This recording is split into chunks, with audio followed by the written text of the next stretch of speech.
Assalamualaikum warahmatullahi wabarakatuh.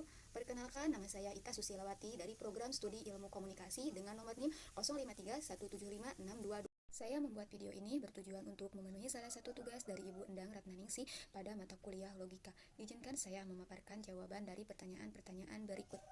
Dalam logika dan filsafat, term adalah unsur dasar proposisi yang dapat berupa subjek, predikat, ataupun objek. Secara hakikatnya, term terbagi menjadi beberapa jenis. Namun, di sini saya akan menjelaskan 3 kelompok term, yaitu: yang pertama, term berdasarkan konotasi atau isi. Term yang terkandung dalam term konotasi adalah term konkret dan term abstrak. Term konkret adalah term yang merujuk pada suatu yang berwujud atau dapat ditangkap oleh panca indera. Contohnya seperti wanita cantik.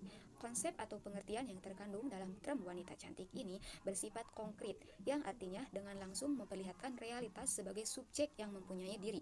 Sedangkan term abstrak adalah term yang merujuk pada konsep atau gagasan yang tidak berwujud. Contohnya seperti keadilan, kebahagiaan, serta keberanian.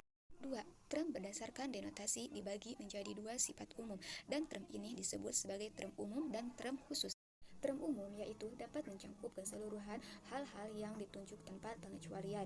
Term ini dibedakan menjadi 2, yaitu universal dan kolektif. Universal bersifat umum yang terdapat di dalamnya tidak terbatas oleh ruang dan waktu, contohnya seperti manusia, hewan, serta tumbuhan. Sedangkan kolektif bersifat umum yang berlaku di dalamnya merujuk pada suatu kelompok tertentu sebagai kesatuan, contohnya seperti rakyat Indonesia. Yang kedua, term khusus merujuk pada individu atau bagian kecil dari kelompok tersebut, contohnya seperti harimau dan melati. Harimau dan melati merupakan satu kesatuan kelompok kecil dari hewan serta tumbuhan. Yang ketiga, term positif dan term negatif. Term positif menunjukkan adanya suatu sifat atau eksistensi, contohnya seperti jujur, pintar, serta berani. Sedangkan term negatif menunjukkan ketiadaan sifat atau eksistensi, contohnya seperti ketidakadilan, bodoh, serta pengecut. Pikir adalah kekeliruan dalam penalaran berupa pembuatan kesimpulan dengan langkah-langkah yang tidak sah karena melanggar kaidah-kaidah logika, maupun berupa perbincangan yang bercorak menyesatkan karena sengaja atau tidak sengaja memasukkan hal-hal yang membuat kesimpulan itu menjadi tidak sah.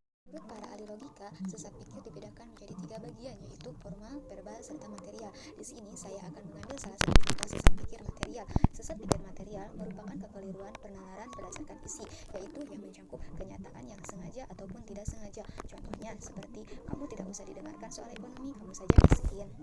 Adapun beberapa cara agar kita terhindar dari logical fallacy atau sesat pikir, yakni kita harus mampu mengembangkan cara berpikir kita secara kritis, pahami jenis-jenis sesat pikir, serta gunakan bukti dan alasan yang valid. Mungkin sekian pemaparan dari saya, mohon maaf bila terdapat kesalahan dalam penyampaiannya. Wassalamualaikum warahmatullahi wabarakatuh.